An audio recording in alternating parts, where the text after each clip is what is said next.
He broke down. Witnesses said a group of young gang members had confronted the boys because of something stupid, an online video game argument. Marcus had trash-talked Ace during a match the night before, teasing him in front of other players. Ace took it personally. Too personally. So when they saw Marcus and his friend walking down the street the next day, Ace stepped forward, wanting to teach him a lesson. Words turned into shoves. Shoves turned into punches.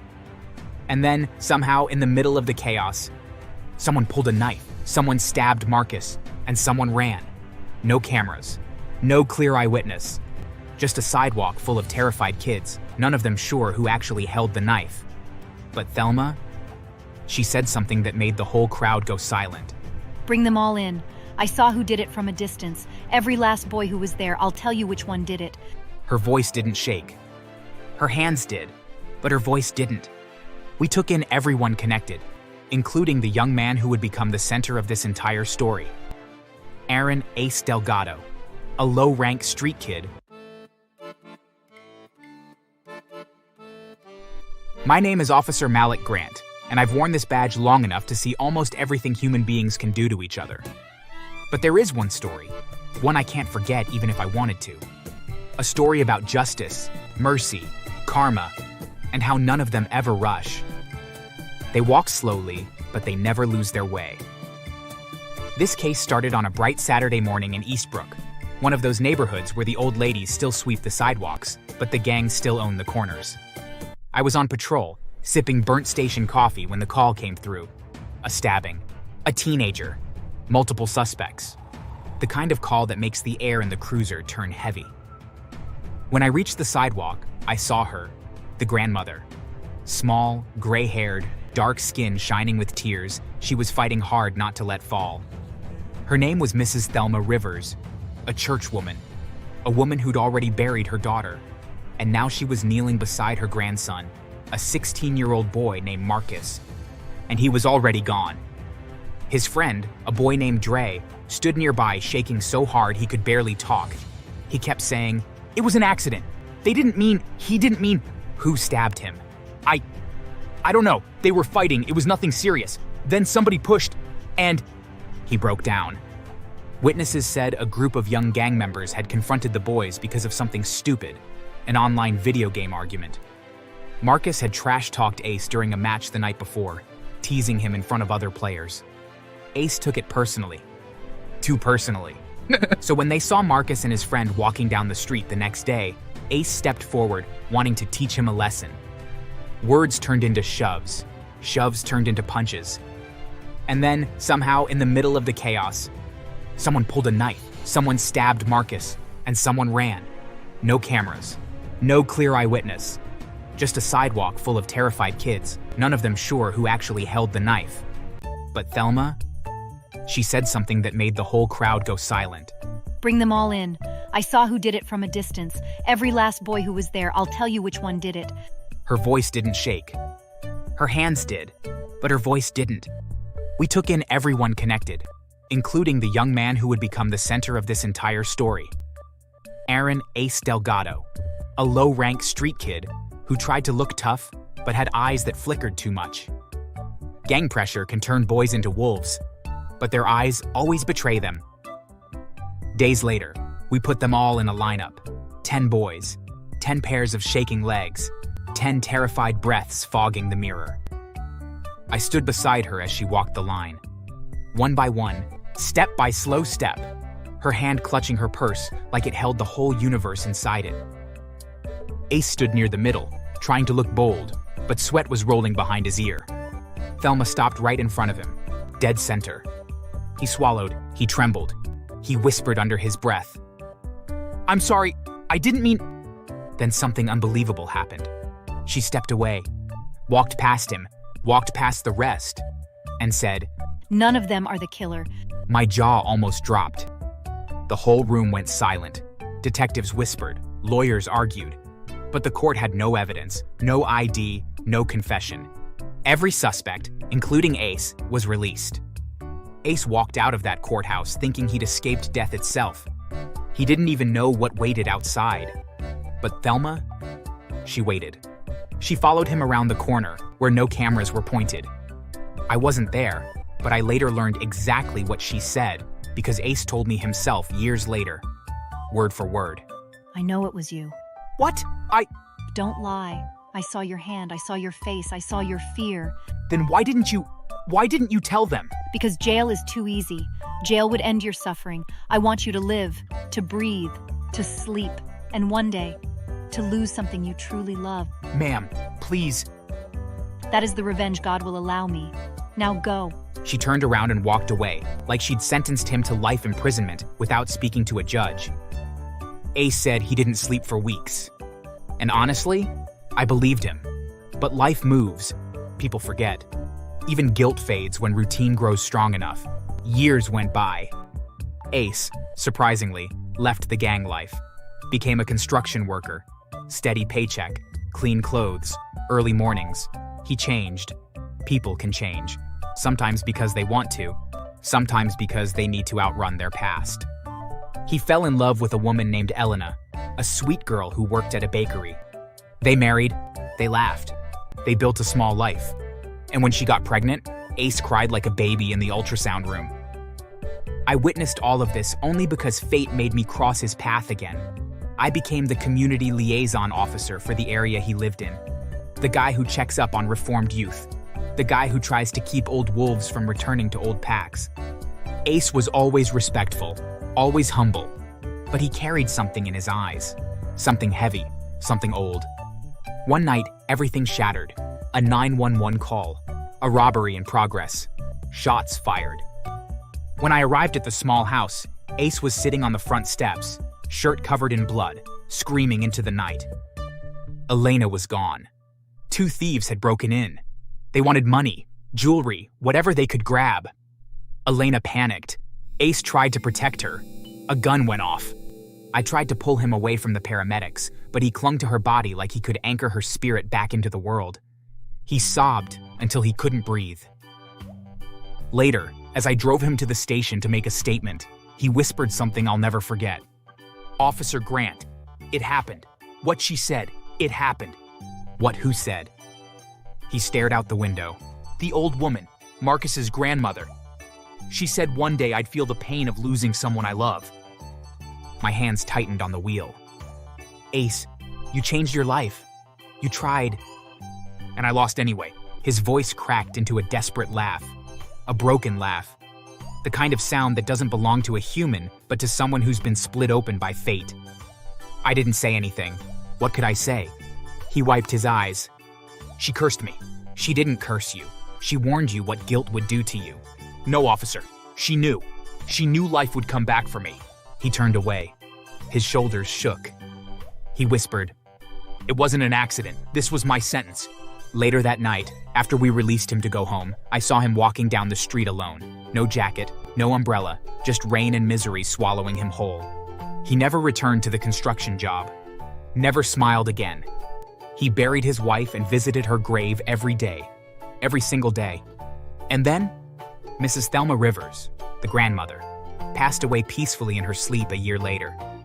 Ace attended the funeral. He stood in the back, head bowed, hands shaking. And he whispered into her coffin, "You were right, I'm sorry, I'm so sorry." He didn't ask for forgiveness. He knew he didn't deserve it. He walked away a broken man. A man crushed not by prison, but by karma. And that's something no judge can deliver. Thanks for watching.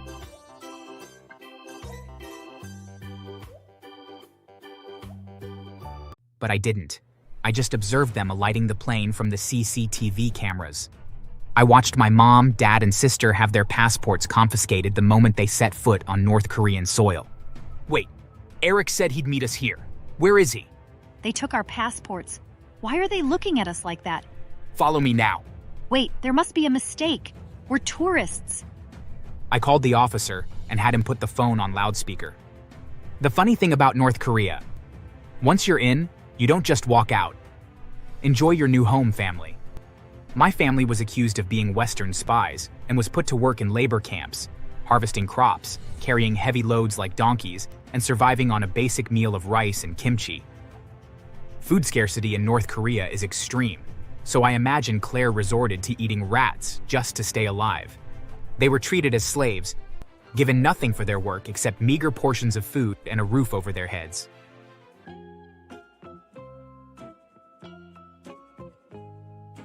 My name is Eric, and I've lived a real rags to riches story. And it's less about money and more above love. See, life was never easy for me.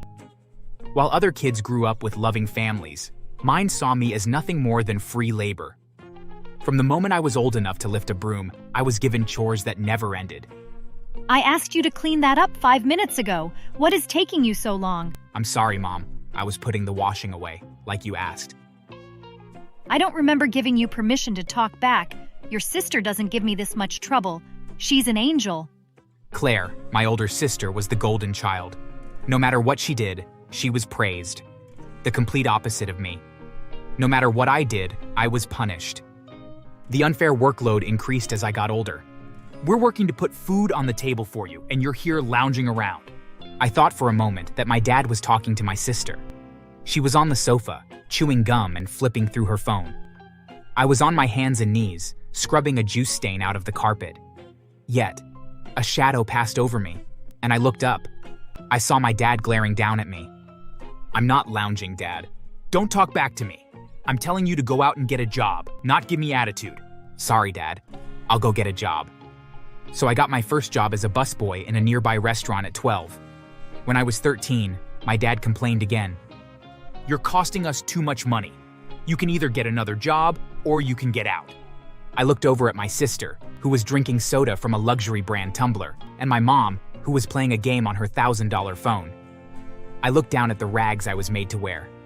Okay, Dad, I'll get another job. So at 13, I started working at a different restaurant as a chef. It was an up-and-coming place, with only a handful of staff, and all of them were willing to look away from the child labor. But they made up for it in head pats and secret gifts. You're a hard worker, kid. Here, my son grew out of these jeans last year, and you look the right size. Don't worry, they're barely worn. And look, a designer brand. They gave me a phone, new clothes, a laptop, headphones, gift cards. After a while, I realized it wasn't guilt over allowing a kid to work at the restaurant, but rather an attempt to make me happy. You're always so busy, you never get to enjoy anything. So we wanted to help. Let me teach you how to saute onions perfectly. Life at home was still hard, and my job as a busboy took all my remaining energy. But at the restaurant, I felt like I was part of a family. One day, I came home to an empty bedroom. Mom, where's all my stuff? We sold it. I can't believe you were being so selfish. You sold it? You have no right. I work 2 jobs, pay your bills, and make sure there is food on the table, which I buy and cook, while you waste everything away on luxuries and things for yourself. Go to your room, you brat. She always would forget that if I were sent to my room, I couldn't work. So within half an hour, I was back in the kitchen, scrubbing the floor with a toothbrush. Why are you so slow? Do you think I have all day to wait for you to finish? Clean it properly. Yes, Mom. I don't know why we even had you. At least your sister doesn't make my life harder. Yeah, loser. Maybe if you weren't so useless, Mom wouldn't have to yell at you all the time. Boy, make yourself useful and bring me another beer.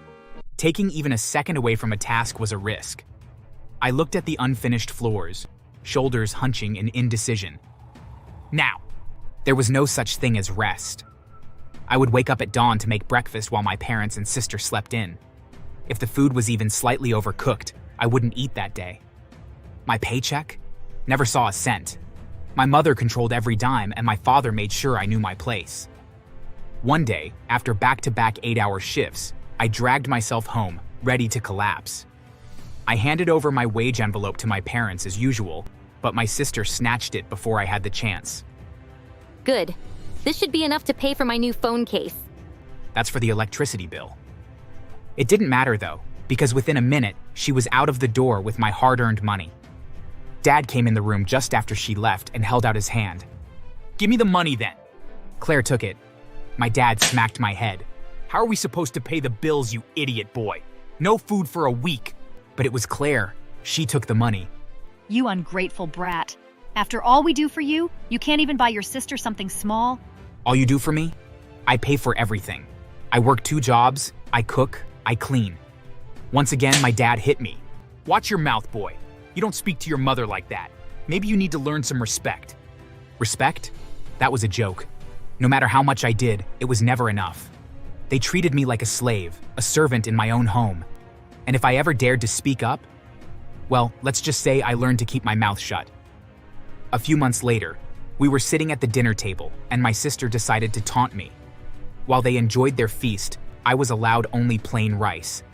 You can eat more when you earn more. Right now, this is what you deserve. This steak is so good. Oh wait, you wouldn't know. I kept telling myself it would get better, that one day I'd escape. But I never expected the betrayal that came next. Considering everything I did for the family, it didn't even make sense. I was invited on a business trip with the restaurant. This business trip was all paid for, and I would be paid a regular hourly wage for every moment I was out of the house. My parents didn't want me to go, but my boss spoke to them. It's a good opportunity to Eric. You wouldn't want him to miss out on something so important, would you? They eventually agreed, especially after they heard how much I would get paid. What was the best week of my whole childhood ended in gut-wrenching misery. When I returned home, everything was gone. The house was empty. All the belongings I'd left behind were nowhere to be found, and neither were my family. I heard from a neighbor that they'd won the lottery and decided to leave their leech son behind. I was left with nothing. But instead of breaking down, I decided to keep going on the road I was on. The money I earned between my two jobs went further, now that I only had myself to support. I actually dropped a few hours as a busboy to focus on school. When I graduated, the restaurant was flourishing, and they paid for me to go to the local culinary college. By the time I had left, I was a famous chef. We were booked 2 years in advance. As a team, we were the richest people in the city.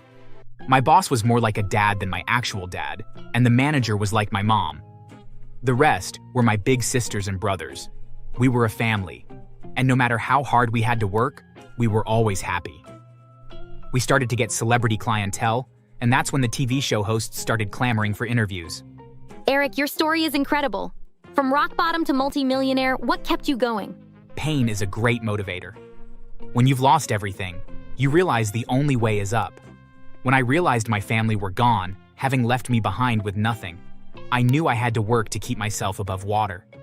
Fortunately, it was the family of sweat, not blood, that kept me afloat. I'm forever grateful to the people that took me in and taught me everything I know. The audience claps. Success tasted sweet, and I made sure to enjoy every moment of it. I wanted to ensure that my blood family never had the opportunity to take credit for what I had managed to achieve. To celebrate, I took myself to a restaurant that I knew my family had favored, but had refused to take me to. Mr. Eric, your Wagyu steak. You know, years ago, I was told I wasn't worthy of food like this. Funny how things change. Years passed, and I became wealthier than I ever imagined. I had power now. But my family? They had nothing. They'd never learned to budget because they'd always had a steady income from me. Soon, their lottery winnings were gone. My mother called me crying. Eric, please, we need you. We made mistakes, but we're still your family. We're drowning in debt, and we have nowhere else to go. Family means everything. You should be putting us first. You had somewhere to go when you stole everything from me, didn't you? Tell me, Mother, where did you run off to after you ruined my life? Son, we weren't thinking straight. We thought we were doing what was best for the family. The family? You mean yourselves. But don't worry, I'm not like you. I won't turn my back on family. Come home. I'll take care of everything. The next week, my family were on the doorstep of my mansion, wearing ragged clothes and looking sad. I know you've had it rough, so I planned a little getaway for us. A family vacation. A fresh start. I handed them their tickets and suitcases. Oh my god, first-class tickets, you really are doing well, Eric Nee. Only the best for my family. I promised them I'd meet them at the airport, but I didn't. I just observed them alighting the plane from the CCTV cameras. I watched my mom, dad, and sister have their passports confiscated the moment they set foot on North Korean soil. Wait, Eric said he'd meet us here. Where is he? They took our passports. Why are they looking at us like that? Follow me now. Wait, there must be a mistake. We're tourists. I called the officer and had him put the phone on loudspeaker. The funny thing about North Korea, once you're in, you don't just walk out. Enjoy your new home, family. My family was accused of being Western spies and was put to work in labor camps, harvesting crops, carrying heavy loads like donkeys, and surviving on a basic meal of rice and kimchi. Food scarcity in North Korea is extreme, so I imagine Claire resorted to eating rats just to stay alive. They were treated as slaves, given nothing for their work except meager portions of food and a roof over their heads. Later, we heard through news agencies in South Korea that Claire attempted to escape. She was caught and sentenced to a firing squad. As for my parents, they were eventually forced to work in state propaganda films, where they had to pretend to be happy, knowing the whole world was watching, yet being completely unable to escape. I never looked back. They deserved every second of their suffering. And me? I finally had peace, knowing they were paying for every ounce of pain they had put me through. Thanks for watching.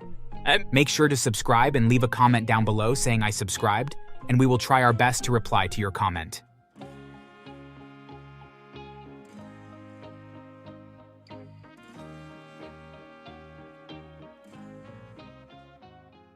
Wheels? That's a good one, right? We gotta keep him on his toes. Oh wait, my bad. He can't be on his toes. Damn, man, you're ruthless. I couldn't believe it. He wasn't just ignoring the harassment, he was joining in. Are you kidding me? Officer Jamal, you're supposed to be here to help. Help with what? Some light workplace banter? Looks to me like you're just looking for a reason to cry victim.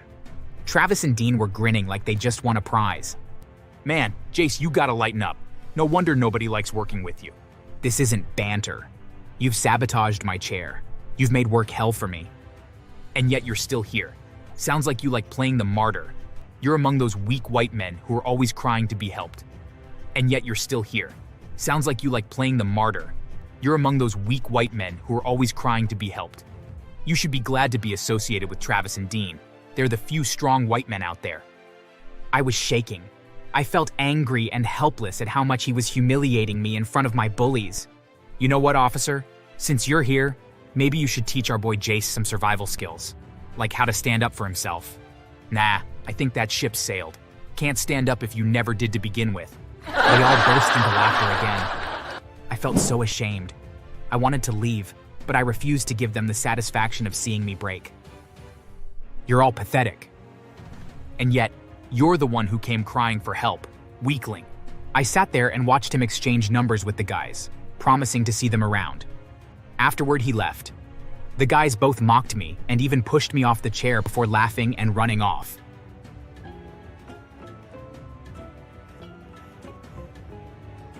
Hi, my name is Jace, and this is my unfortunate encounter with a black cop. I rolled into the police station one day, my hands gripping the wheels of my chair tighter than usual. I hated going there. It wasn't the first time I'd had to report something, but it was the first time it had gotten this bad. The bullying at work had escalated. What started as whispers behind my back had turned into stolen files, coffee accidentally spilled on my lap, and even a few of my wheelchair's screws mysteriously loosening. I knew it wasn't all in my head. I needed to report it before things got worse. I reached the front desk at the station and cleared my throat. The officer behind it barely looked up. Hi, I need to report workplace harassment. Take a seat.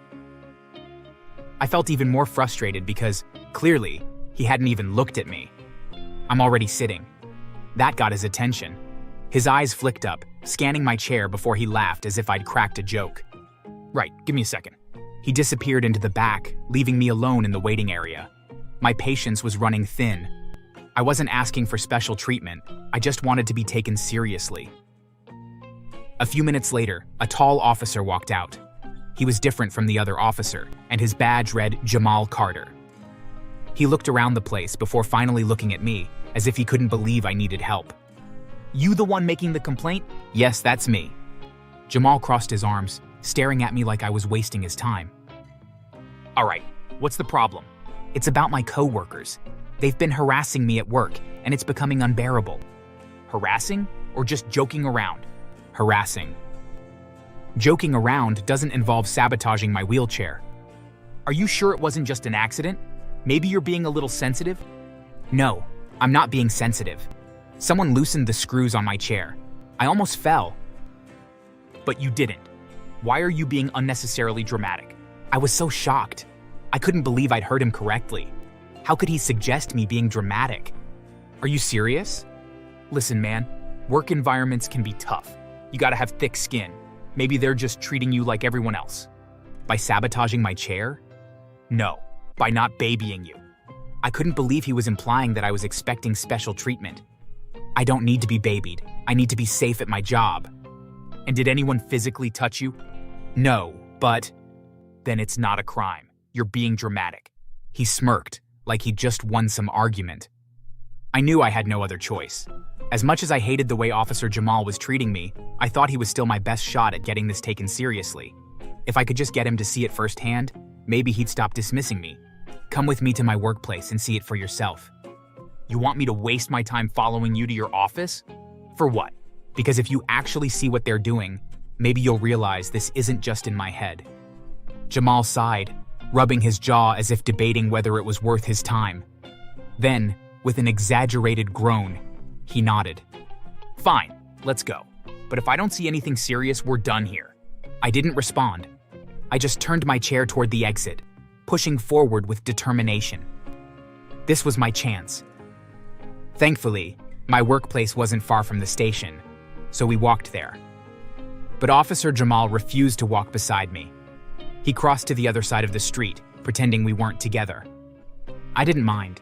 My main focus was to make him see I wasn't being dramatic. When we finally reached my workplace, he looked shocked. Wow, I didn't expect a guy like you to be working somewhere this nice. A guy like me? You know what I mean. How many of your fellow handicaps do you see working in such a big company? I was offended, but I didn't respond to him. As we entered the building, I immediately spotted Travis and Dean, my two co-workers and the main source of my misery. They were standing by the break room, laughing about something, but the moment they saw me, their smirks widened. Well, look who decided to roll in. Did you get lost on the way to the pity parade? I forced myself to stay calm, because that was my only chance to prove what was happening to Officer Jamal. Officer Jamal is here to investigate workplace harassment. Harassment, huh? You two picking on the little guy? Travis and Dean burst into laughter as if someone told a joke. Us? Picking on Jace? Nah, man, we're just keeping things light. He's part of the team. Yeah, we treat him just like anyone else. Ain't that right, Wheels? When they called me by that silly nickname again, I turned to Jamal, expecting him to at least say something. Instead, he was smiling. Wheels? That's a good one. Right? We gotta keep him on his toes. Oh wait, my bad. He can't be on his toes. Damn, man, you're ruthless. I couldn't believe it. He wasn't just ignoring the harassment, he was joining in. Are you kidding me? Officer Jamal, you're supposed to be here to help. Help with what? Some light workplace banter? Looks to me like you're just looking for a reason to cry victim. Travis and Dean were grinning like they just won a prize. Man, Jace, you gotta lighten up. No wonder nobody likes working with you. This isn't banter. You've sabotaged my chair. You've made work hell for me. And yet you're still here. Sounds like you like playing the martyr. You're among those weak white men who are always crying to be helped. You should be glad to be associated with Travis and Dean. They're the few strong white men out there. I was shaking. I felt angry and helpless at how much he was humiliating me in front of my bullies. You know what, officer? Since you're here, maybe you should teach our boy Jace some survival skills, like how to stand up for himself. Nah, I think that ship sailed. Can't stand up if you never did to begin with. They all burst into laughter again. I felt so ashamed. I wanted to leave, but I refused to give them the satisfaction of seeing me break. You're all pathetic. And yet, you're the one who came crying for help, weakling. I sat there and watched him exchange numbers with the guys, promising to see them around. Afterward, he left. The guys both mocked me and even pushed me off the chair before laughing and running off. Days turned into weeks, and almost every day, Officer Jamal made a point to show up at my workplace. He wasn't there to check on any cases. He was there to join Travis and Dean in their torment. It became a routine. They'd stand around my desk, making offhand remarks loud enough for others to hear, but low enough to maintain some plausible deniability. Must be nice, getting that special treatment, huh, Jace? Rolling around while the rest of us actually work. Yeah, man. You think they let you stay just so they don't look bad for kicking out the office mascot? Y'all are too much.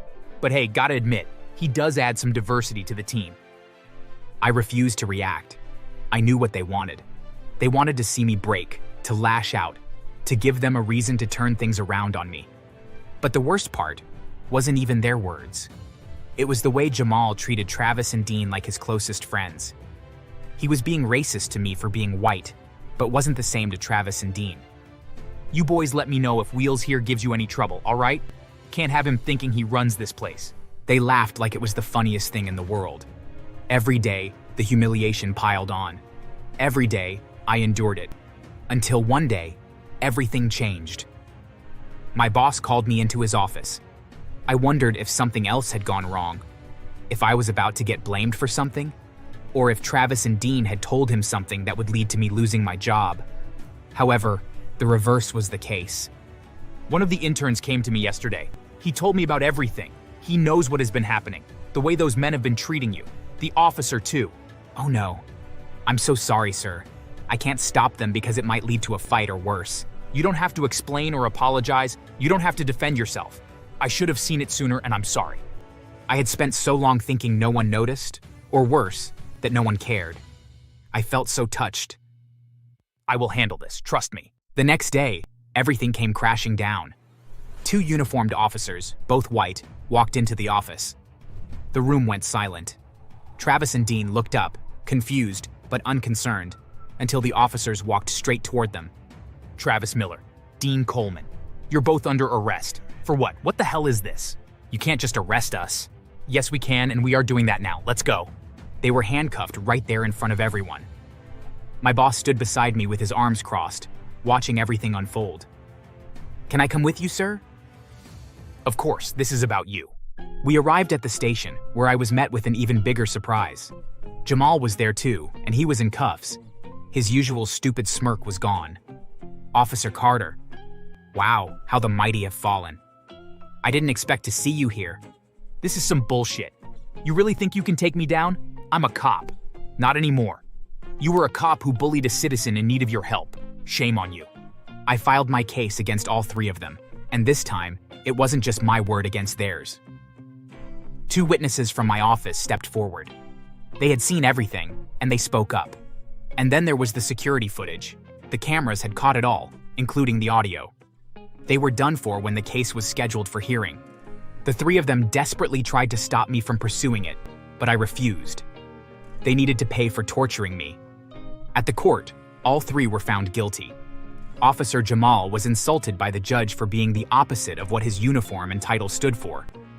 He was completely stripped off power and got an extra 1-year imprisonment to the 5 years each of them were given. On their way to jail, the car they were in was involved in a fatal accident.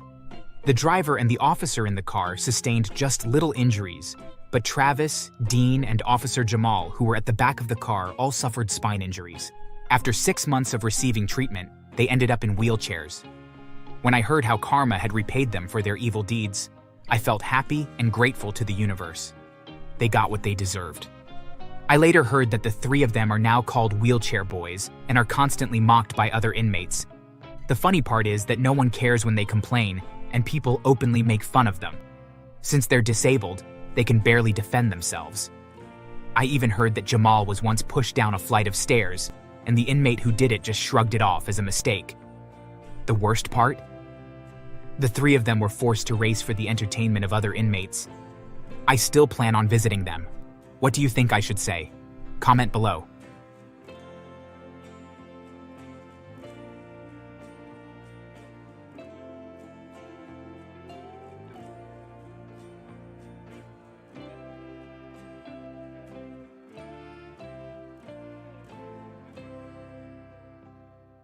No matter what trouble they caused, and those 2 caused plenty.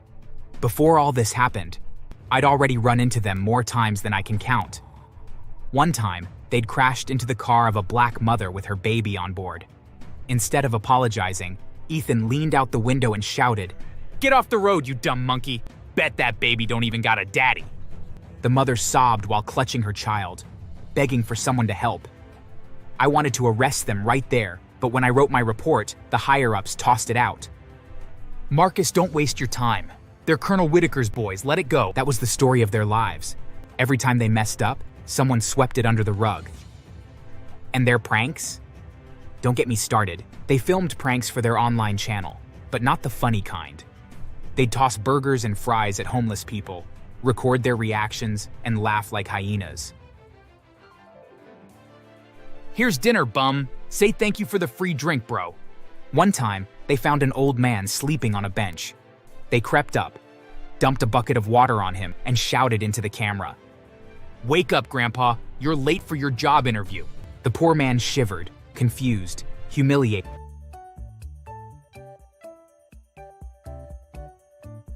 I'm Officer Marcus Hill. I'm a black cop, and I've seen a lot of evil in this world. On the streets, in homes, and sometimes even in my own department. But the most dangerous kind of evil I've learned to recognize isn't always the kind with guns or knives. Sometimes it's the smiling, entitled face of a kid who thinks the world bends for him. That's exactly who Ethan and Kyle Whitaker were. The Whitaker boys weren't just spoiled, they were untouchable. Their father, Colonel Whitaker, was a decorated military man, feared in this town.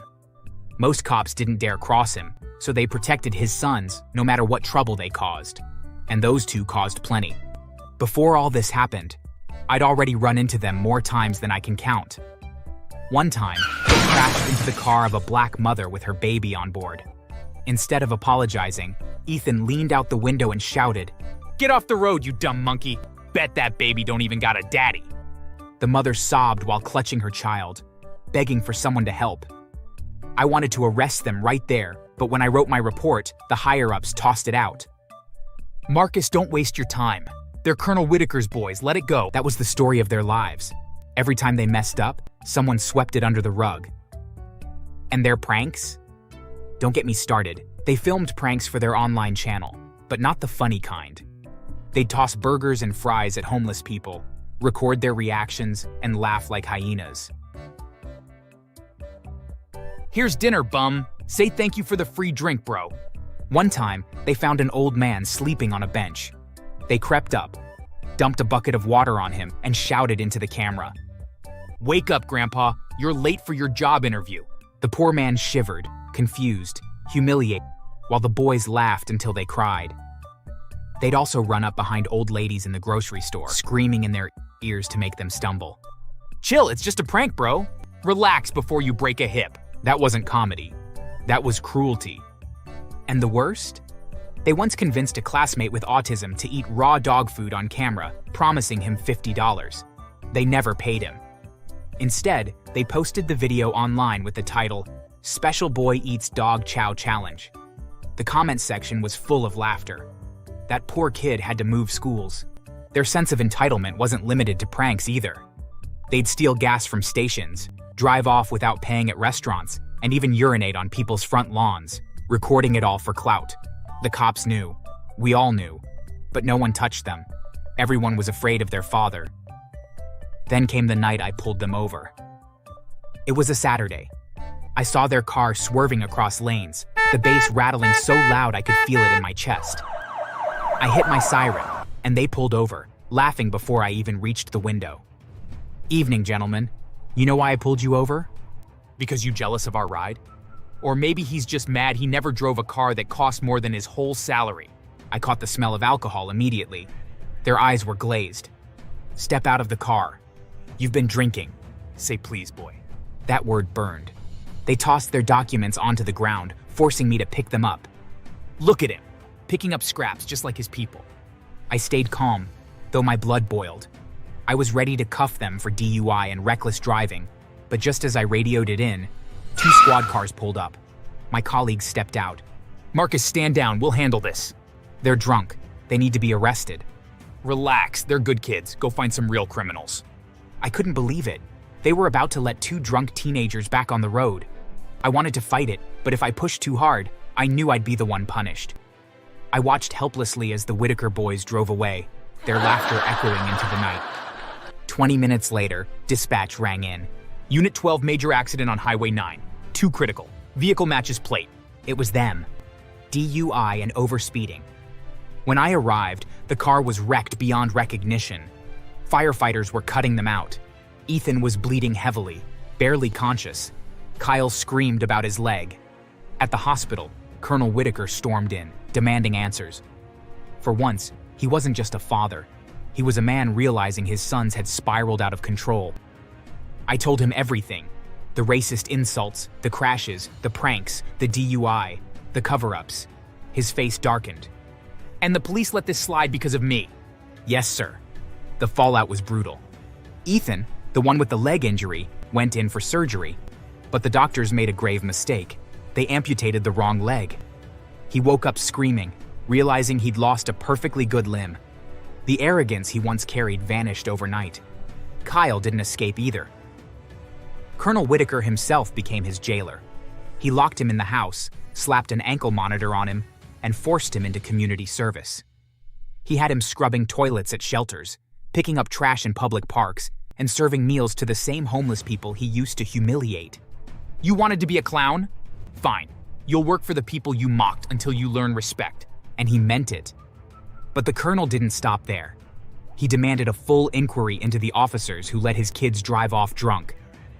Officer Green and Officer Miller were suspended, stripped of their badges temporarily, and dragged through internal investigations. For once, the system didn't protect them. Weeks later, I ran into the colonel outside the courthouse. Officer Hill.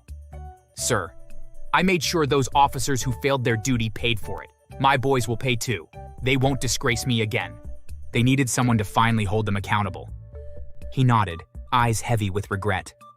Justice hadn't come the way I imagined. No arrests, no jail. But karma had stepped in. Brutal, ironic, unavoidable. Ethan lost his leg, Kyle lost his freedom, and the cops who covered for them lost their shields. And me? I gained a reminder. The wheel always turns. Maybe next time they'll think twice before calling someone boy. And if you've made it this far into my story, I've got just one thing left to say. Hit that like button, drop a comment, and subscribe. Or else karma might come for you next. And trust me, it's way scarier than me with a ticket book.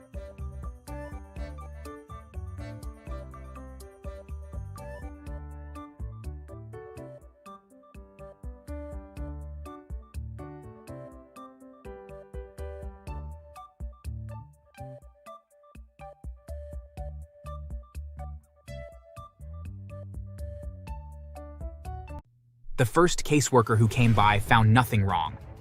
My apartment was spotless, my baby was healthy, and I had steady income.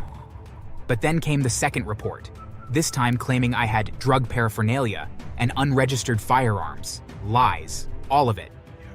When the police knocked at my door that night, I remember holding my son close.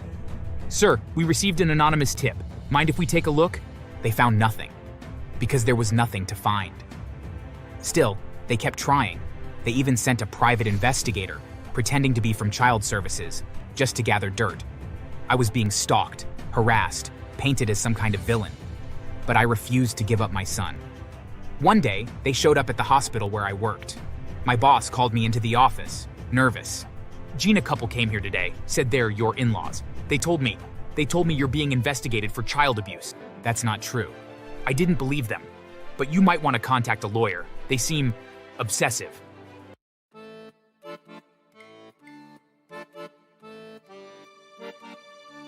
My name is Jean-Baptiste, but everyone calls me JB. I came to America from Haiti when I was 6 years old with my mother.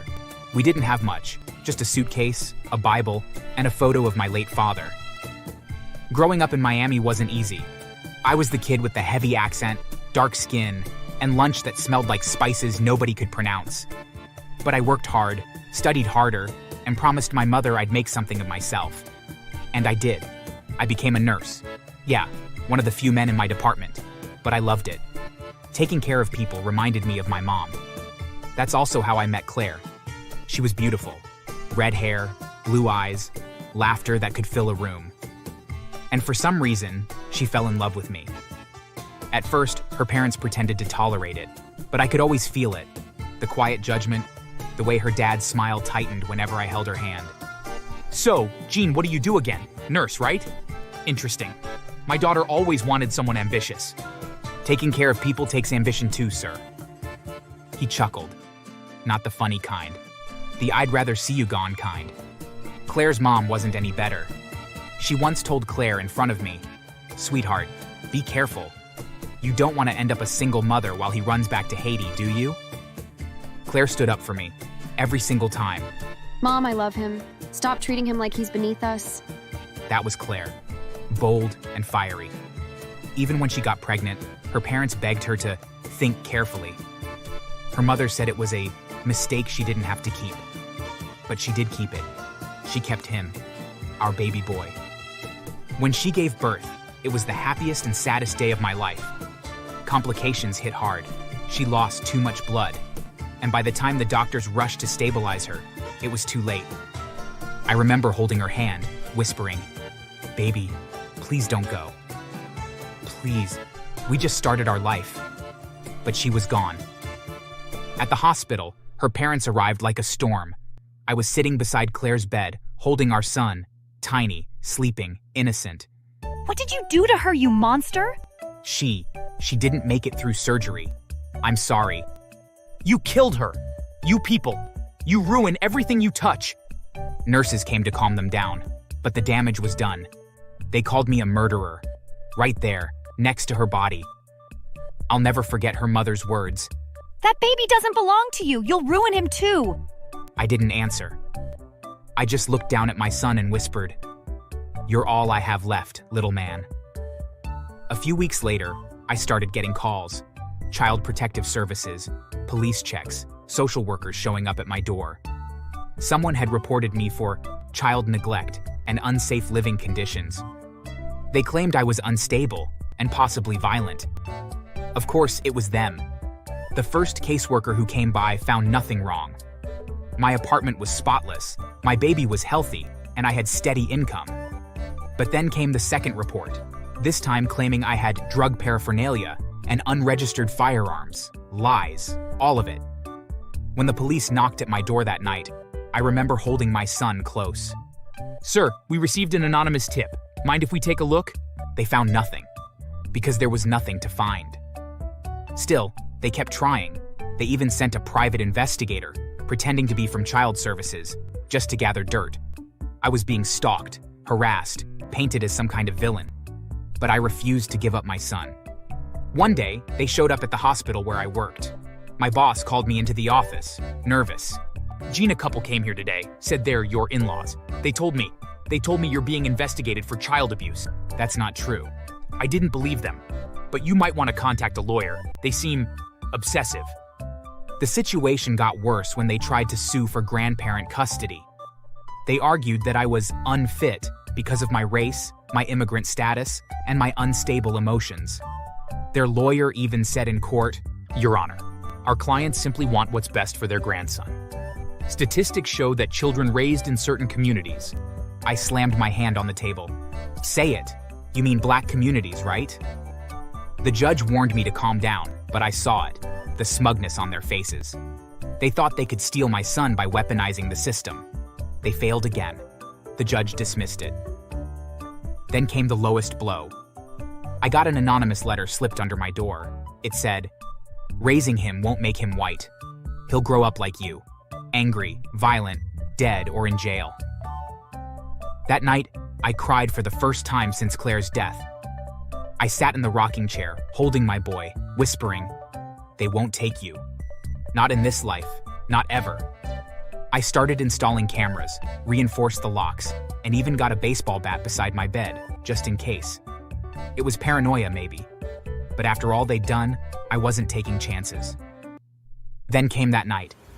It was around 2:30 a.m. My son was sleeping in his crib, and I heard a faint noise, like glass breaking. I froze. My first thought was, burglars. I grabbed the bat and crept down the hallway. The living room light was off, but I could see shadows moving. My heart pounded in my throat. "Who's there?"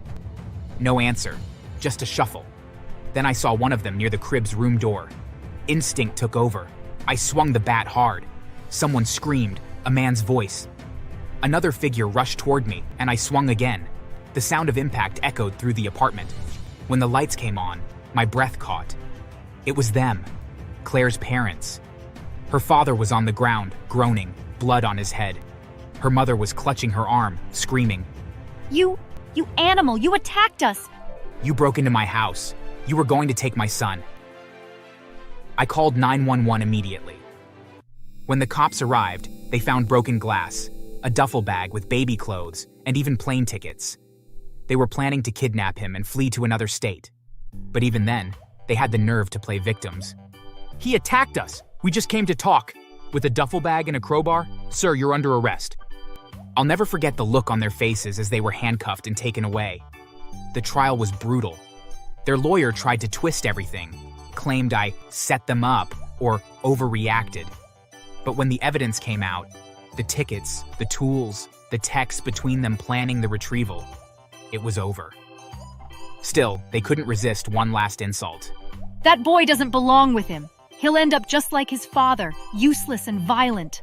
You're right. He will end up like me, loving, hardworking, and nothing like you.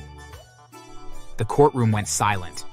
The judge gave them both restraining orders and sentenced them to prison for attempted kidnapping and trespassing. When the news broke, people were shocked. Grandparents gone mad made every headline. But what really satisfied me came later, from inside prison. I got a letter from an inmate named Big Tony. He'd seen the story on TV and realized he was now cellmates with them. Yo bro, your in-laws are famous in here. The old man keeps whining about his daughter's murderer. The fellas don't like that kind of talk. Yesterday, one of the guys told him, "If you hate black folks so much, maybe try spending time with us instead." They've been eating alone since. Another inmate apparently told Claire's mom, Ain't it funny?